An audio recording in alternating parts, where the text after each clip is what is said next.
And we're back in the studio like we never left. Welcome to the Confessions of a Not So Dangerous Mind podcast for the second time today. We're going to skip past all that promotional jazz and get right to the guts of the episode, since we already did the intro, so to speak, in the earlier today episode about me graduating from New York University 28 years ago today, May 14, 1997, with commencement keynote speaker William H. Cosby. But there was something very important in the world of cinema today. Today is George Lucas's 81st birthday. And not surprisingly, this is another one of those kind of titans of the movie business.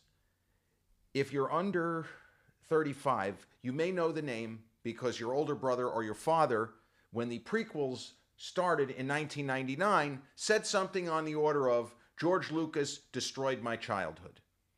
Many of you have an older brother, uncle, older cousin, parent who believed that George Lucas destroyed their childhood, first by doctoring Star Wars Episodes 4, 5, and 6, the OG Star Wars trilogy, Star Wars Episode 4, A New Hope, 1977, Star Wars Episode 5, The Empire Strikes Back, 1980, Star Wars Episode 6, Return of the Jedi, which was originally Revenge of the Jedi, but Jedis don't take revenge.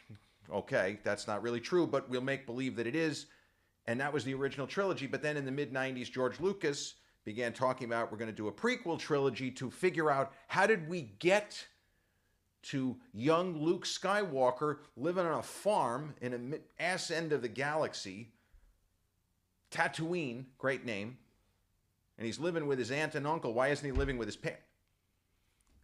George Lucas directed Star Wars Episode 1, The Phantom Menace, and everybody who claimed to be diehard Star Wars fans, everyone I knew, this film is trash, it's a piece of shit, etc., etc. But if you're under 35, that might be, you know who he is, you know the name. Lucasfilm, video games, LucasArts, he was a pioneer in that field as well. But George Lucas, for those who don't know, if I am asked the question as a New York University Film School graduate, fledgling screenwriter for 2 decades, didn't really meet that many famous people, met a few, nearly worked with a few. But if I'm asked the question, name one person, name the one person who, in your opinion, in this case me, would you count as the most significant individual figure from the beginning of the 1970s until today in all of cinema? I'm answering George Lucas, and I don't even think it's close. So where George Lucas is unique, where he is an outlier, just from the perspective of him being a creative visionary, he's still an outlier.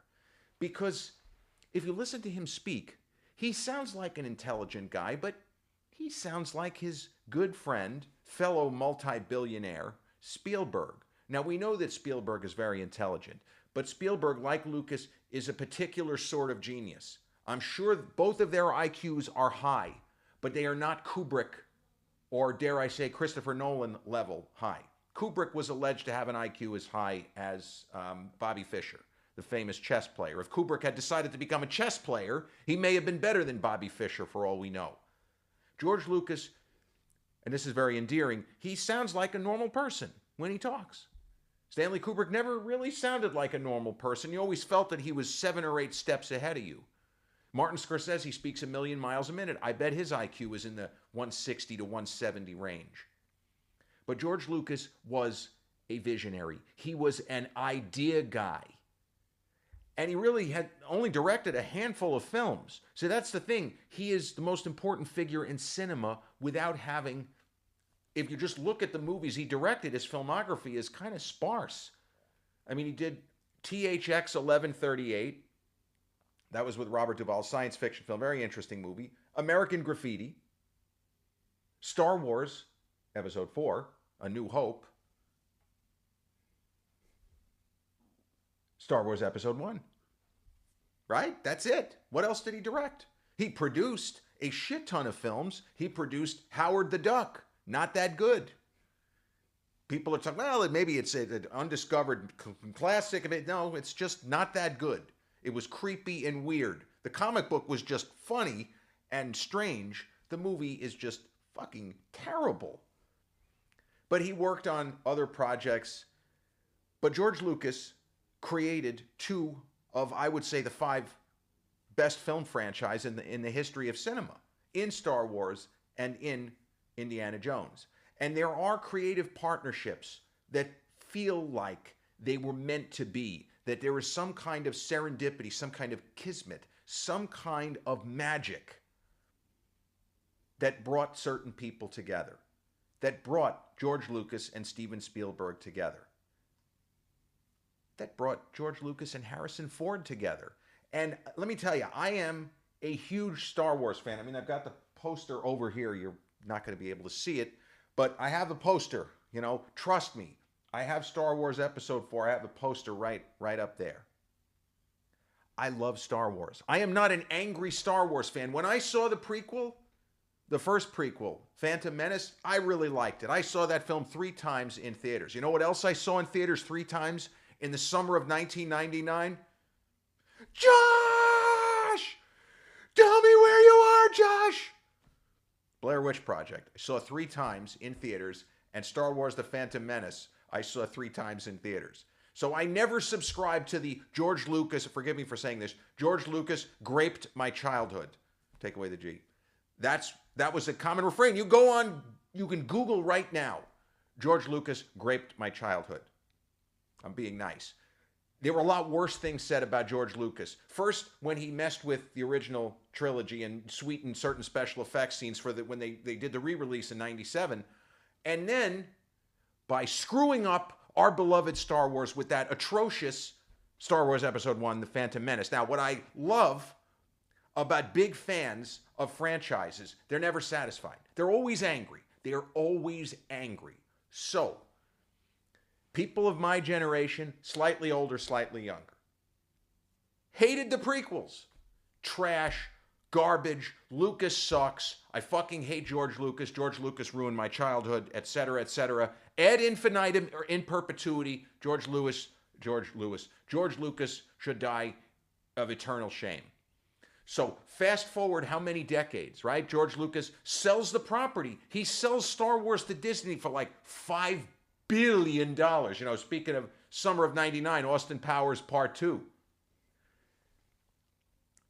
George Lucas is the wealthiest man to ever work in the arts, by the way. He's wealthier than Oprah. He could buy Oprah out 2.5 or 3 times over. And that's not a knock on Oprah or Spielberg for that matter. But fast forward to the J.J. Abrams run of Star Wars Episodes 7, 8, 9, Rian Johnson, everybody involved, right? Now a younger generation somehow seems to think that the prequel trilogy was beloved because they're saying what and have said what? J.J. Abrams destroyed my childhood. So first, they blame George Lucas for destroying their childhoods, but now we like the prequels, we just can't stand the sequel trilogy. J.J. Abrams destroyed my childhood, destroyed my love of Star Wars. I hate J.J. Abrams. It's the same arguments just put into a blender. In the immortal words of Richard Genai in the movie The Mask, the late Richard Genai, put all those same thoughts into a blender and press frappe. More or less.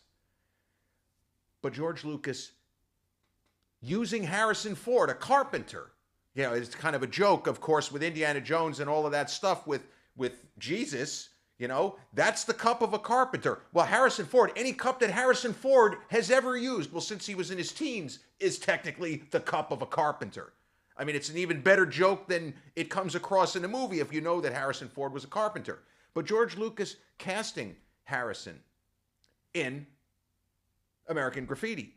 I don't know if his future other BFF, Francis Ford Coppola, had he already cast Harrison Ford in the conversation. I'm not so sure because Harrison, to my eyes, looks a little bit younger in American Graffiti. But the miracle, the movies that get made versus the ones that don't, and when and why. Lucas wanted Spielberg to work on Star Wars. I believe he wanted him to direct Empire Strikes Back. But history had other plans for all of them. Just as history had other plans for Francis Ford Coppola and Harrison Ford as his career was rising. I mean, he's really good in the conversation. There are many who will say, Godfather 1 and 2 aside, the conversation is the next best film that Francis Ford Coppola ever made. I don't know that I necessarily share that assumption, but I'm also not as big a fan of The Godfather and Godfather 2 as I am supposed to be. But, you know, to each their own, right? It doesn't mean they're not great films. I don't enjoy watching Raging Bull, and I can appreciate that's an incredible movie, but I just find it extremely uncomfortable to watch. But the films you sometimes don't make, the projects you pass on, because Spielberg did not direct Empire Strikes Back, well, he wanted to do something else. And that's how the Indiana Jones trilogy came to being. Now, George Lucas, like with Star Wars, was the idea guy. He didn't necessarily write the complete scripts. He probably sketched it out, but somebody would come in, Willard Huck, and of course Lawrence Kasdan, who did such a beautiful job with the Empire Strikes Back screenplay. And Alfred Hitchcock, it's not unusual for, you know, creative visionaries to not do everything. You know, the auteur theory. Lucas is a kind of an auteur, but he's not Quentin Tarantino or even, you know, Woody Allen or Christopher Nolan for that matter. But the problem for someone like me, when assessing Lucas, when assessing Harrison Ford, I identify more with Indiana Jones. I prefer the OG Indy trilogy to the OG Star Wars trilogy, and I can't believe I'm saying that. But the rewatchability factor of Star Wars episodes 4, 5, and 6, off the charts. But you know, if I have to watch any one of those 6 movies for a year straight with nothing else, I'm watching Indiana Jones and the Temple of Doom over and above any Star Wars film, because I've seen Temple of Doom start to finish at least 30 times, and I could fire it up right now and enjoy the hell out of it for the 2 hours of running time. Lucas and Spielberg worked together on the ideas and the concepts. They were trying to, in that case, like the old school serials, serials, the kind of low-budget spectacle action films. They wanted to modernize that. Ironically, they wanted to modernize it while setting it in the 30s and early 40s. It's kind of funny, but that's where you get the next level thinking.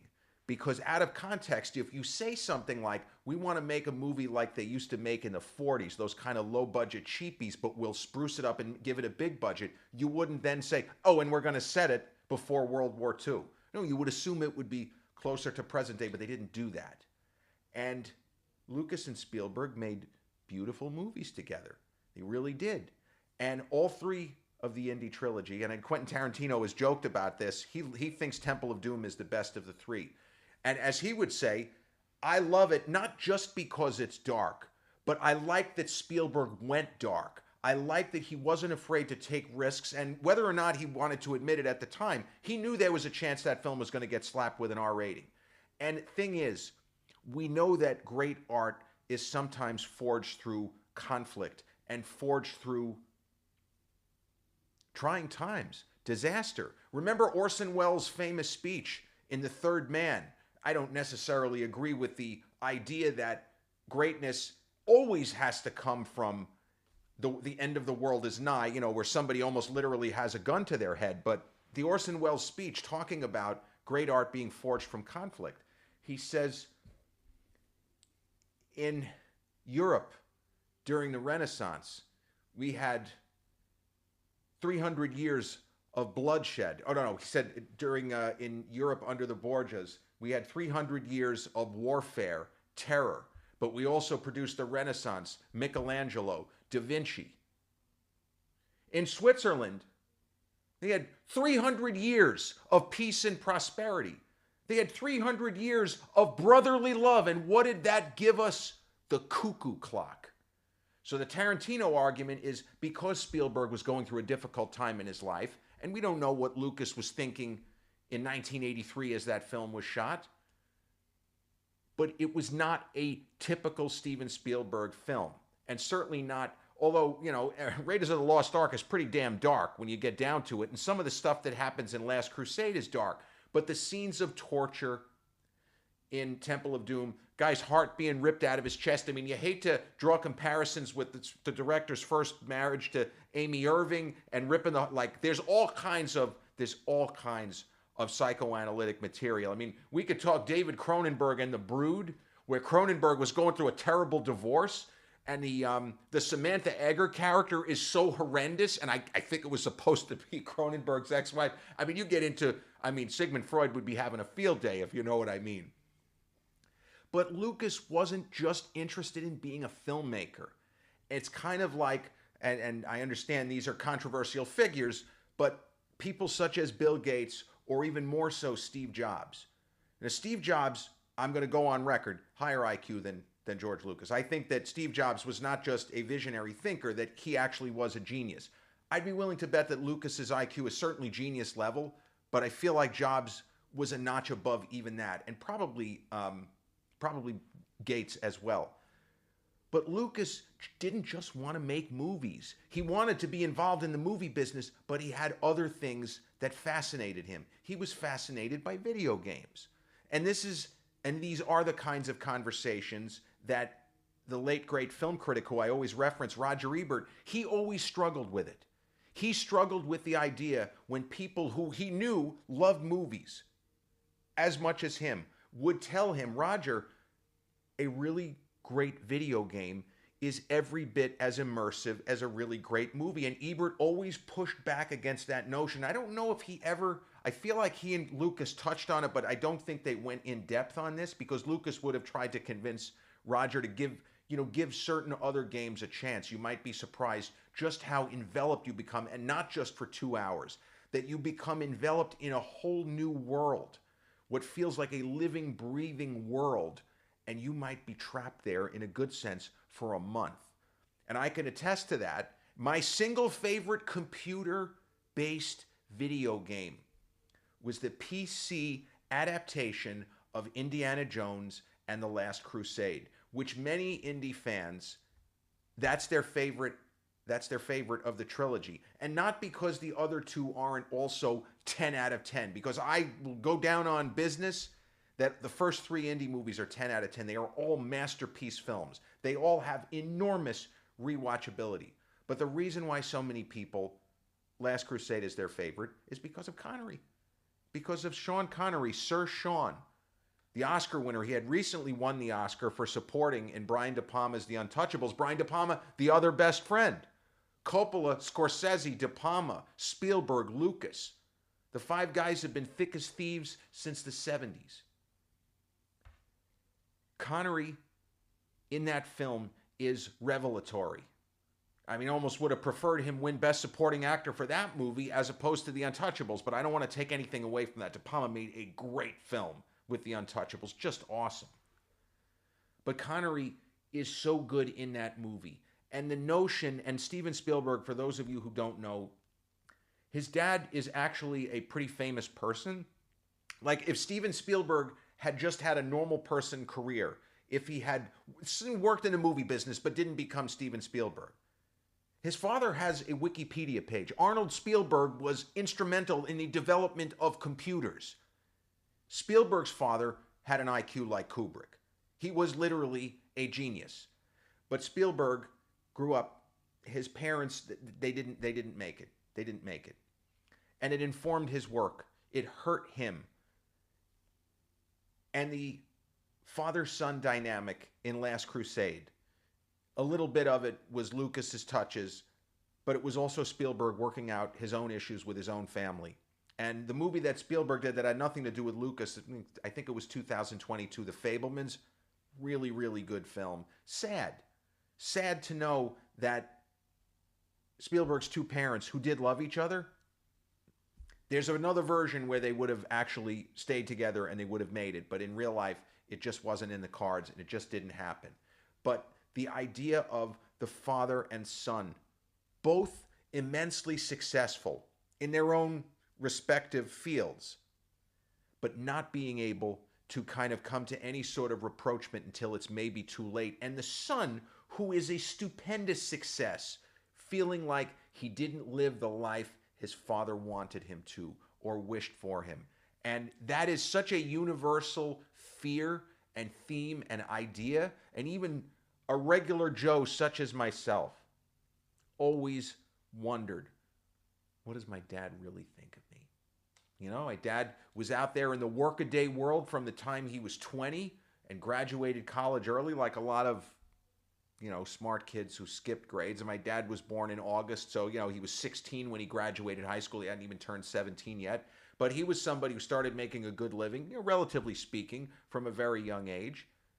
There are things that I would imagine that parents are just not going to share with their kids because they don't want to hurt them.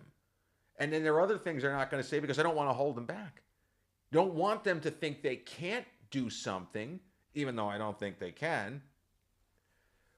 But Lucas went full blast and full bore into the video game world. And if you go back to the late 80s, early 90s, LucasArts created, stop me if you've heard this before, pioneering, groundbreaking video games. And the Indiana Jones and the Last Crusade video game, and this is what I was talking about as far as you could become enveloped in a whole different world if you allow yourself to. Now, the graphics weren't great.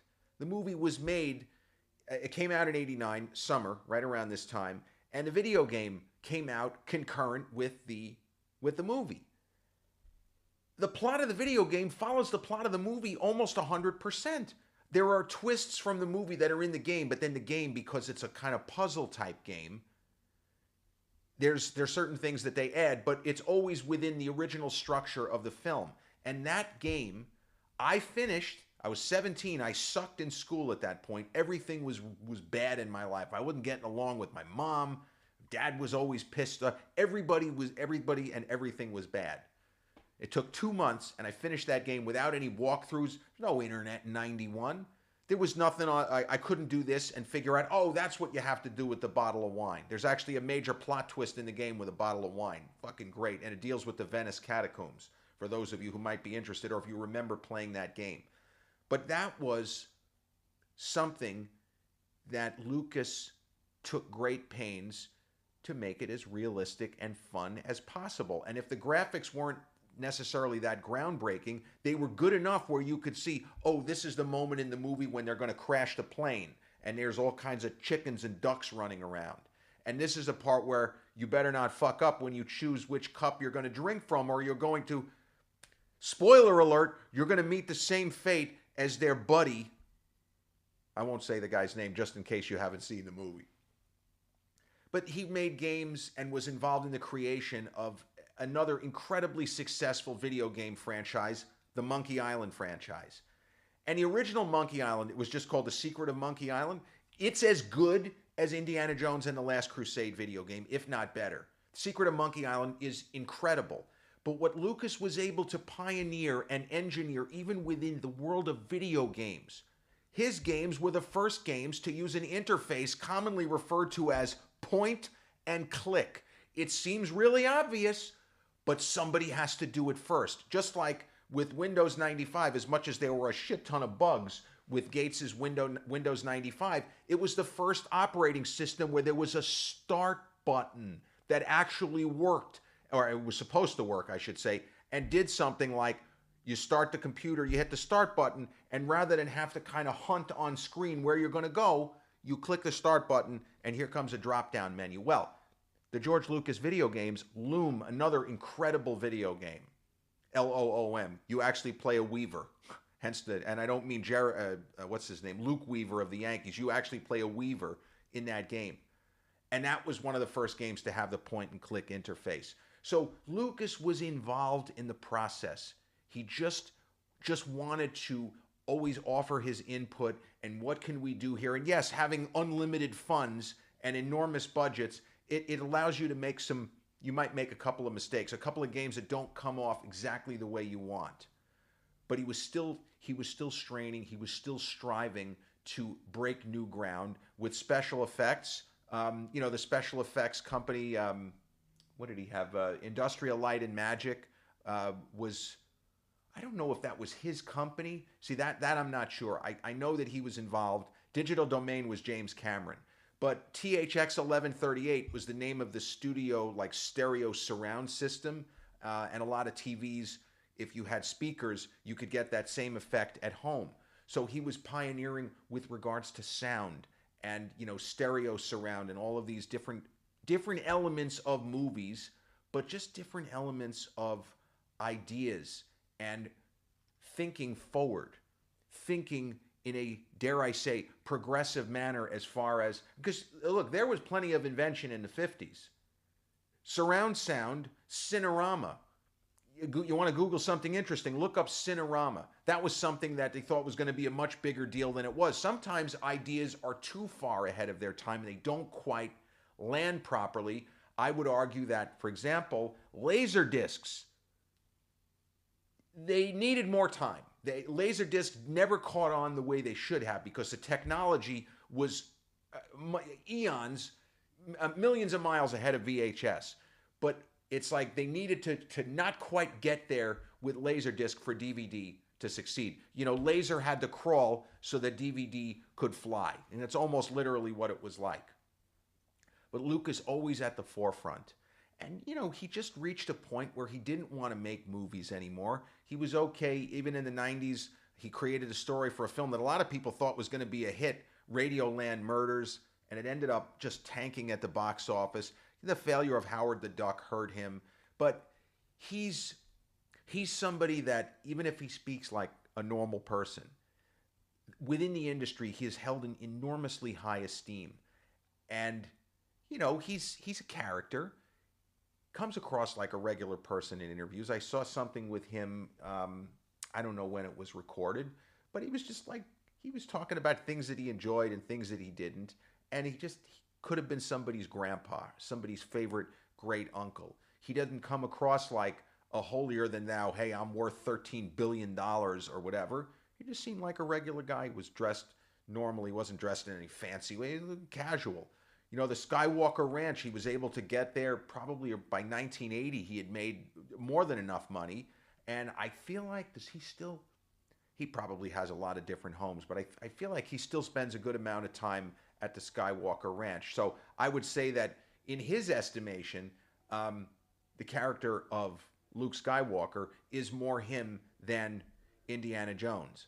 But I do identify Harrison Ford. My first thought of Harrison Ford is Indiana Jones, not Han Solo. And going further, speaking of Indiana Jones and The Last Crusade, when Sean Connery, Sir Sean, when he passed, I think it was September of 2020, my first thought wasn't 007.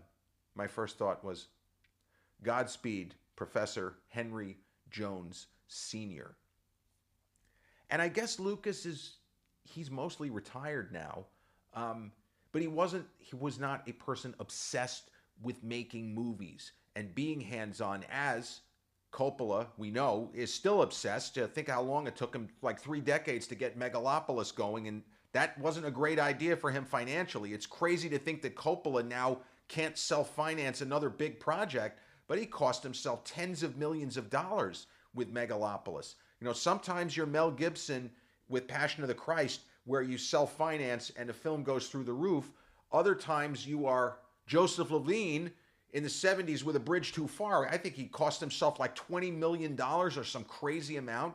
And Coppola hamstrung himself from what we can gather. But then you have Spielberg, who just can't stop working, and Scorsese, who just can't stop working. De Palma's retired. I think De Palma's called it a career. I don't think he officially announced it, but I think he's done. He's about the same age as the other guys. I think he's a little younger than Coppola. But George Lucas is the sort of figure, you can't do justice to him in one episode. So I hope that if you only know the name, and maybe he's, you know, kind of, as I say, a grandfatherly, silly little old guy in interviews. He's cute, he's funny with the beard and the great head of white hair. I hope maybe I've enlightened you just maybe a little smidge, just a little bit of insight into why George Lucas is so important, how he became so fucking wealthy, and somebody who was more interested in new ideas and taking maybe recycled concepts and spinning them into an entirely different direction across a wide range of disciplines. Happy 81st birthday to the great George Lucas. This has been episode 511 of the Confessions of a Not So Dangerous Mind podcast. I'd like to thank you all so much for spending some of your, hopefully, happy hump day evening here with me in New York. If you check out this episode on the YouTube channel, haven't done so already, please click like, subscribe, comment, share, turn on those notifications. Or if you catch this episode on the audio platforms such as Podbean, Spotify, iTunes, or the others in which we're hosted, same general rule applies. Click like, subscribe, share, and turn on those notifications. I'll be back with a new episode real soon. Till then, may the force be with you. Peace.